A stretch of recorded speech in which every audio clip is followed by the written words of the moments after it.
We have spoken so far about the nature of the rights and the relationship that we have with the consumer. We started off talking about the pleasure principle, which essentially was an insight into the deep psychological motivation that consumers bring to the table when they come to buy a product. And we discussed about how that pleasure principle can be abused and used incorrectly. Then we talked about different means of communication that we have with the customer, and again, on a continuum between persuasion and coercion, we wanted to be sure that the communication and the transparency of what we said was clear. And finally, we had just looked at the nature of the relationship itself between the consumer and the manufacturer, or the buyer and the seller. And there again, we realized that um, there are two highly prejudicial natures of relationship that we can have: the contract view and the social cost view. Each one slanted to one side of the equation, and therefore certainly it makes the most sense to adopt the middle of the road perspective that allowed us to um, engage with our customers in a positive way and in a responsible way. I'd like to look at now the integrity of the product that we provide for the buyer, because just as we have a responsibility to be ethical in our communication, just as we have a responsibility to be ethical in our relationship, similarly, when we provide a product to the buyer, we have a responsibility to make sure that the product is safe. We have a responsibility to make sure that it is what we have claimed it to be, and we come to that responsibility from the perspective that as the manufacturer we know more about the product than obviously the consumer does, who is generally who is purchasing it. I think the integrity of a product is explored like from two perspectives. First of all, we can take a look at it from Stu Leonard's viewpoint. His viewpoint was, nobody comes into the store to tell me what they can do for me. They want to know what I can do for them. And so in creating the products that I create for them, which in the case of Stu Leonard was a food service store, I am trying to understand what my customers expect when they walk through those doors. So they expect a fun experience, they expect low prices, they expect proper stock levels, they expect cleanliness, they expect courteous staff, they expect something different than the experience that they would get at any other food store. So that therefore becomes the beginning definition for the product that Stu Leonard is going to be giving his customers, clearly. At the same time, he wants to be sure that he doesn't interfere with their free will choice or their autonomy. So he's not going to advertise something that is claims to be, let's say, I don't know, a tuna sandwich, and there's really no tuna in the tuna sandwich. That again would be inappropriate. An example of how we can kind of get off the rails on product integrity, I'll just tell you, happened with a friend of mine who was in the small appliance business. So he had one of his clients was Walmart in the U.S. and they came to him and said, look, we need to get a toaster that we can retail for $6.99, which means we can pay around $4 to $5 for it. My friend said to them, after looking into what they wanted, he said, well, you know, the only way that I can make a toaster like that is to maybe use the casing, the steel around the casing. Maybe if I just cut it in half, if it's 12 gauge, I can make it 24 gauge. And they said, well, that's okay. We can do that, and then we can hit our price point. He said, yeah, but the problem with doing that is by reducing the thickness of the steel cage by 50%, anybody who touches the toaster while it's toasting will immediately be burned because there won't be enough protection between the elements and the customer. They didn't care. He said, well, I can't make that for you.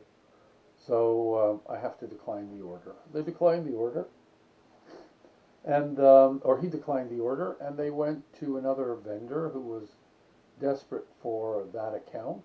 And of course, they made the toasters, shipped approximately, I think it was something like 10,000 toasters into their warehouse.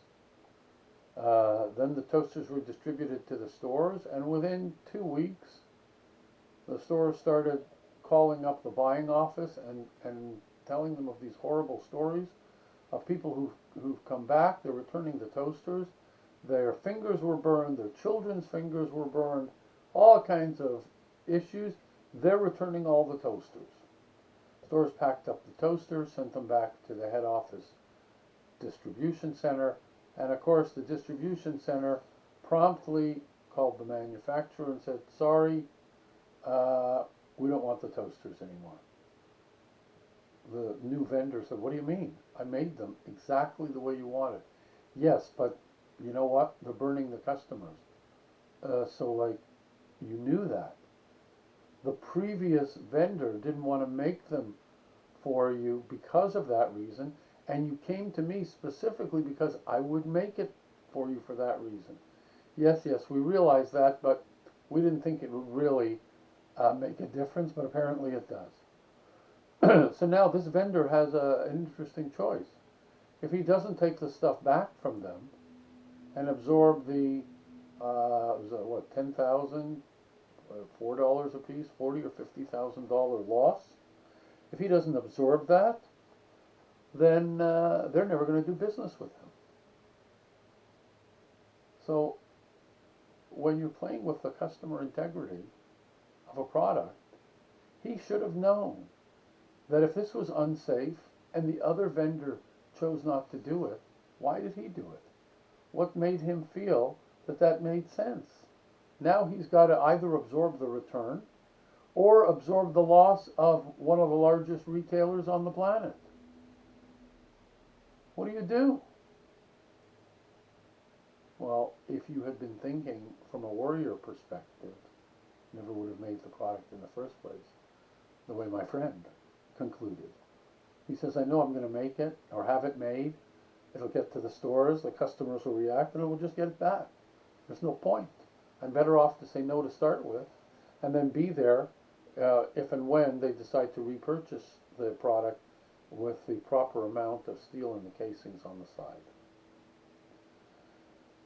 Product integrity is a critical component of the relationship that a seller has with his buyer. There's also another company called Johnson & Johnson. I'm sure you've heard of them. They make Tylenol, they make St. John's.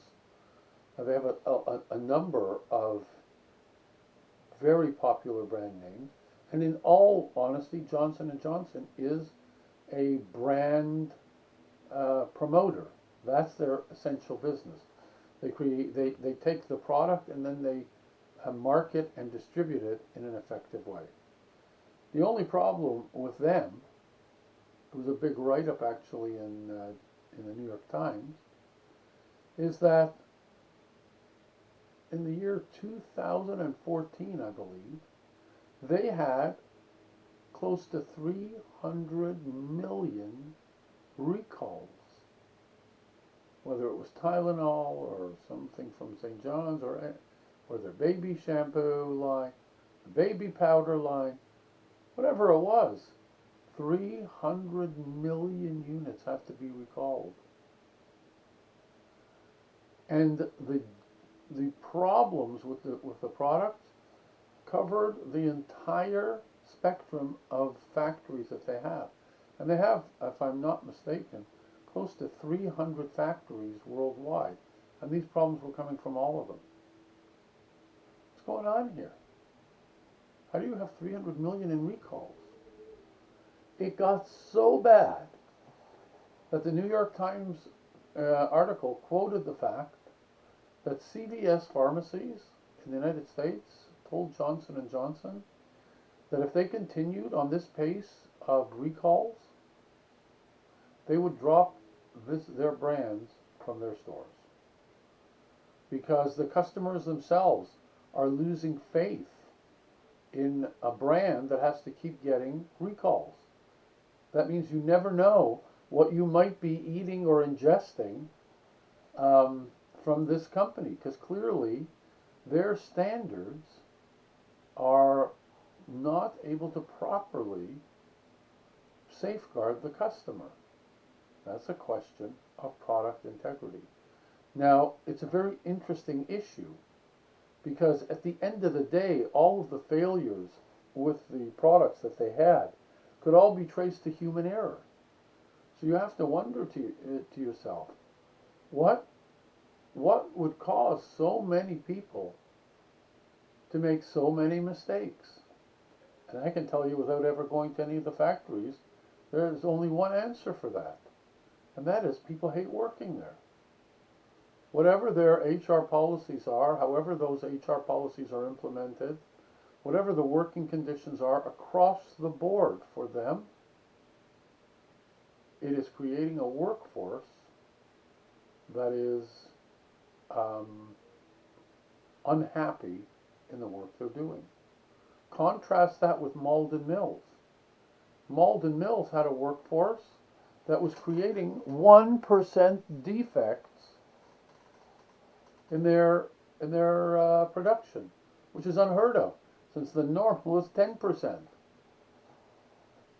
How you treat your employees will ultimately, obviously, impact what and how they produce. And when you have a company that's making pharmaceuticals and you discover that 300 million pieces have to be recalled, well, it's great that they're recalling it, but I'm presuming that the recalls are on the basis of the fact that they understand the lawsuits would be far worse than than not doing the recall. So you can see that in product integrity, there is many different aspects that you have to consider. How you manage your workforce is going to affect the type of product you make. How you determine the relationship with your customer is going to determine whether you make the toasters thick or thin. All of those things, you can see how they begin to mesh and play together. Similarly, we have issues with product pricing.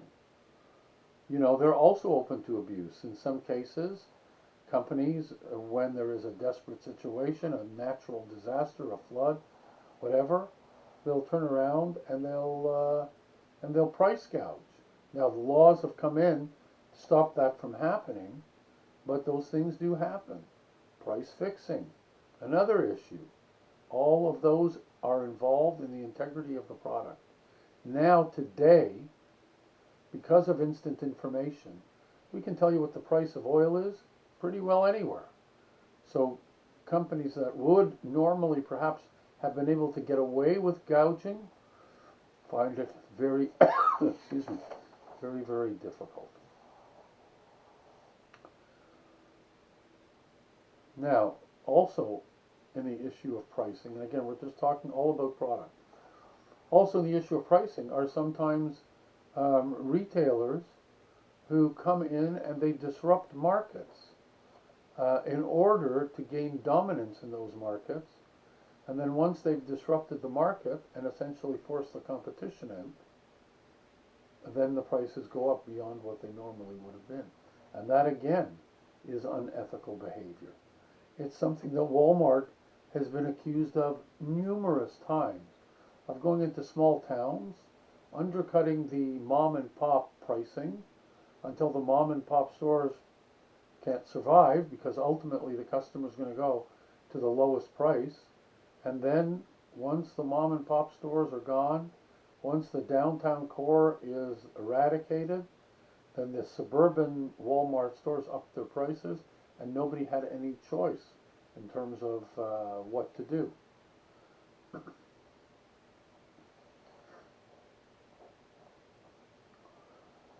You had the same thing happen actually to Walmart. You know, you're not immune. Amazon came along and undercut so many of the prices and has grown immensely at the expense of Walmart and other retailers as well that have suddenly found themselves in a non-competitive situation with a company like Amazon that's doing the same thing, attempting to corner the market on certain product categories by pricing the competition out of existence. And again, that's not ethical because, first of all, it reduces the selection and the variety that people have. And second of all, it's called unfair business practices. And we have laws against that in Canada. You can't collude and price fix, and they have laws against that as well in the United States. So I think these are called, like, power pricing is the term.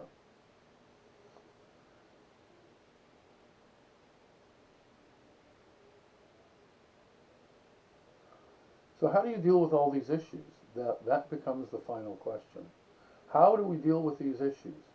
If we're trying to have product integrity and we agree, yes, we want to do it. But now, you know, we want the order from Walmart. We want the market share. We want the sales volume. And we say, well, you know, we're going to have to compromise in what we do in order to accomplish that. So what allows you to make all the wrong decisions is nobody determines and takes responsibility for acting in an ethical way. And that's why, as I mentioned to you before, the strategy to be ethical starts at the top and it works its way down into the operational decisions. So here again, with product integrity, as with advertising, as with marketing, we realize that the warrior approach, the partnership approach, produces the greatest benefit for the customer, for the employees, ultimately for the shareholders, and certainly for the environment.